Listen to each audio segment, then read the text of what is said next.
الرحیم نبی اکرم صلی اللہ علیہ وسلم کی مبارک سنتوں کا سلسلہ چلا ہوا ہے۔ صحابہ اکرام رضوان اللہ مجمعین کی زندگی کا مطالعہ کیا جائے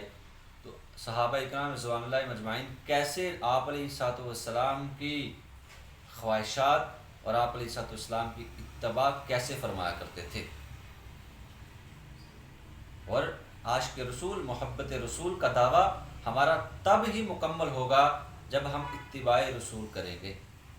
نبی علیہ الصلوۃ والسلام کے مبارک طریقوں کو اپنائیں گے۔ لیکن اگر ہماری اس میں کمی ہے تو ہمارا محبت رسول کا دعویٰ یہ مفقود ہے، مکمل نہیں ہے۔ عبداللہ بن رواحہ رضی اللہ تعالی عنہ صحابی رسول ہیں۔ نبی اکرم صلی اللہ علیہ وسلم نے ان کو جمعرات کی شام یعنی شب جمعہ کو حکم دیا کہ صبح آپ نے جنگ موتا کے لیے لشکر لے کر روانہ ہونا ہے، رات کو حکم دے دیا۔ اب صبح ہوئی،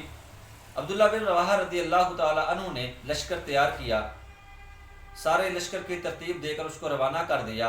اور خود سوچا کہ میرے پاس گھوڑا بڑا تیز ہے، تیز سواری ہے، آج چونکہ جمعے کا دن ہے میں نبی اکرم صلی اللہ علیہ وسلم کے پیچھے جمعہ ادا کر لیتا ہوں، ان کی زیارت کر لوں گا، پھر پتہ نہیں موقع ملے یا نہ ملے، جنگ سے واپسی ہو یا نہ ہو، کتنی دیر بعد موقع ملے، تو لہٰذا میں جمعے کے بعد نکلوں گا، روانہ ہوں گا تو قافلے کے ساتھ جا کر مل جاؤں گا۔ اس نیت کے ساتھ پیچھے رہ گئی۔ لشکر روانہ ہو گیا۔ عبداللہ بن رواحہ رضی اللہ تعالی عنہ مسجد نبوی میں جمعہ پڑھنے کے لیے تشریف لاتے ہیں۔ نبی علیہ الصلوۃ والسلام کی عبداللہ بن رواحہ رضی اللہ تعالیٰ پر نظر پڑی۔ فرمایا عبداللہ آپ لشکر کے ساتھ نہیں گئے، لشکر روانہ نہیں کیا؟ فرمایا یا رسول اللہ میں نے لشکر روانہ فرما دیا اور تمام قسم کی ڈیوٹیاں مکمل کر دیں، اور میں نے یہ سوچا کہ جمعہ آپ کے پیچھے ادا کر لوں اور جمعے کے بعد جا کر لشکر کے ساتھ مل جاؤں گا۔ نبی علیہ الصلوۃ والسلام نے فرمایا اے عبداللہ آسمان اور زمین کے درمیان جتنا خلا ہے اس کو سونے سے بھر دیا جائے اور وہ سونا آپ کے حوالے کیا جائے، اور آپ وہ سارے کا سارا سونا وہ صدقہ کر دیں، خیرات کر دیں، آپ پھر بھی ان لوگوں کے اجر تک نہیں پہنچیں گے جو صبح جہاد کے اندر چلے گئے۔ نبی علیہ الصلوۃ والسلام نے اپنی اتباع کی قیمت بتا دی، اتنا سونا صدقہ کر دیں، لیکن جن لوگوں نے آپ علیہ الصلوۃ والسلام کے حکم کے مطابق ان کی اتباع کرتے ہوئے آپ کے فرمان کی تابعداری کرتے ہوئے صبح جہاد میں روانہ ہو گئے، آسمان اور زمین کے درمیان جتنا خلا اتنا بھر کے سونا صدقہ کر دو، تم پھر بھی ان کے اجر کو نہیں پہنچ سکتے۔ تو اللہ تعالیٰ کے نبی صلی اللہ علیہ وسلم نے صحابہ کے ذریعے ہمیں بتا دیا کہ اتباع رسول نبی علیہ السلام کے مبارک طریقوں کی اہمیت کتنی ہے۔ پھر صحابہ نے اس کے بعد یہ نہیں دیکھا کسی کام کے اندر کہ اس کے اندر آپ علیہ السلام نے کیا حکم فرمایا، پھر صحابہ رضوان اللہ مجمعین صرف حضور کی منشا کو دیکھتے اور آپ علیہ السلام کی منشا کے مطابق عمل کرنا شروع کر دیا۔ آپ علیہ السلام مدینہ منورہ کی گلی سے جا رہے تھے، ایک جگہ دیکھا کسی کا مکان تعمیر ہو رہا ہے، آپ علیہ السلام کو اس کے اندر کچھ چیزیں پسند نہیں آئیں، فرمایا کس کا مکان ہے؟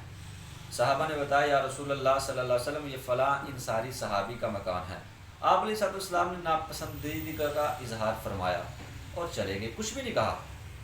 زبان مبارک سے کچھ نہیں کہا، لیکن چہرے مبارک سے صحابہ اکرام نے جانچ لیا کہ آپ علیہ السلام نے ان کی اس مکان کو ناپسند فرمایا۔ صحابہ نے بعد میں ان ساری صحابہ کو بتایا کہ اللہ کے نبی صلی اللہ علیہ وسلم کے یہاں سے گزر ہوا اور آپ علیہ السلام نے آپ کے مکان کو دیکھ کر ناپسندیدگی کا اظہار فرمایا ہے۔ اب صحابہ کی منشا دیکھیں، وہ صحابی انصاری رضی اللہ تعالیٰ عنہ نے کدال لی اور فوراً جا کر اپنے مکان کو گرا کر ایک ملبے کا ڈھیر بنا دیا اور زمین کے برابر کر دیا۔ کچھ دنوں کے بعد نبی اکرم صلی اللہ علیہ وسلم دوبارہ گزرے، وہاں سے دوبارہ گزر ہوا، دیکھا کہ وہ جو مکان تھا وہ ایک ملبے کا ڈھیر بنا ہوا ہے۔ پوچھا کہ آپ کا تو یہاں پہ مکان تھا، صحابی کو بلایا، آپ نے کیا کیا، کیوں گرا دیا؟ فرمایا یا رسول اللہ صلی اللہ علیہ وسلم مجھے پتہ چلا تھا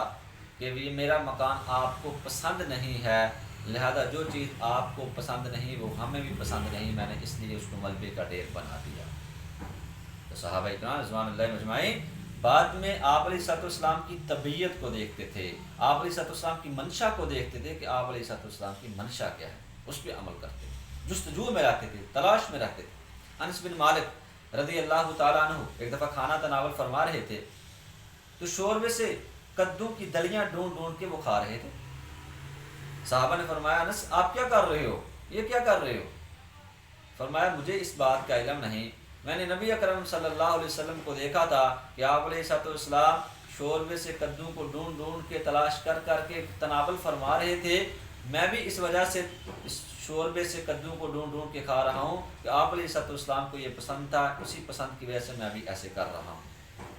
تو صحابہ اکرام رضوان اللہ اجمعین ایسے حضور کے رنگ میں رنگ گئے، ایسے حضور کی منشا کو اختیار کرنے والے بن گئے۔ تو آج ہم بھی حضور علیہ السلام کے محبت کے دعویٰ کرتے ہیں، لیکن ہم اپنی زندگی کا مطالعہ کریں، اپنے سر سے لے کر پاؤں تک اپنے اعضاء جوارح کو دیکھیں، اپنے جسم کو دیکھیں کہ ہمارے جسم کے اندر کتنی چیزیں ہیں جو نبی علیہ السلام کو پسند نہیں۔ ہمارا لباس، ہمارے بال، ہمارا جسم، ہمارے اعضاء، ہماری چال چلن، اپنی شادی بیاہ ولیمے سے لے کر سیاسی امور تک اپنے سارے معاملات کو دیکھیں کہ ان میں کون کون سی چیز نبی علیہ السلام کو وہ ناپسند ہے، اور اسی طرح اپنی نجی محفل دیکھیں، اپنی گھریلو زندگی دیکھیں، ہماری گھریلو زندگی کے اندر کون کون سی چیزیں آپ علیہ السلام کو ناپسند ہیں، آیا کہ ہم ان کو ختم کرنے کے لیے تیار ہیں؟ اپنی خوشی اپنی غمی کو دیکھیں کہ ہم اپنی خوشی اور غمی کے اندر یا نبی علیہ السلام کی کہیں سنتوں کو ذبح نہیں کر رہے۔ آج ہم اپنی خوشی اور غمی کے اندر آپ علیہ السلام کے طریقوں کو بھول جاتے ہیں، تو پھر ہمارا محبت رسول کا دعویٰ بھی مفقود ہے۔ محبت رسول کا دعویٰ تب مکمل ہوگا جب ہم اپنی خوشی، اپنی غمی، اپنی شادی بیاہ ولیمے، اپنے سیاسی امور، اپنی نجی محفلیں، اپنی گھریلو زندگی، تمام معاملات کے اندر نبی علیہ السلام کی پسند کو مد نظر رکھیں گے، تب کامیابی ہے، تب ہم حقیقی عاشق رسول کہلائیں گے۔ اللہ تعالیٰ سے دعا ہے کہ اللہ رب العزت ہمیں محبت رسول صلی اللہ علیہ وسلم نصیب فرمائے۔ وآخر دعوانا الحمدللہ رب العالمین۔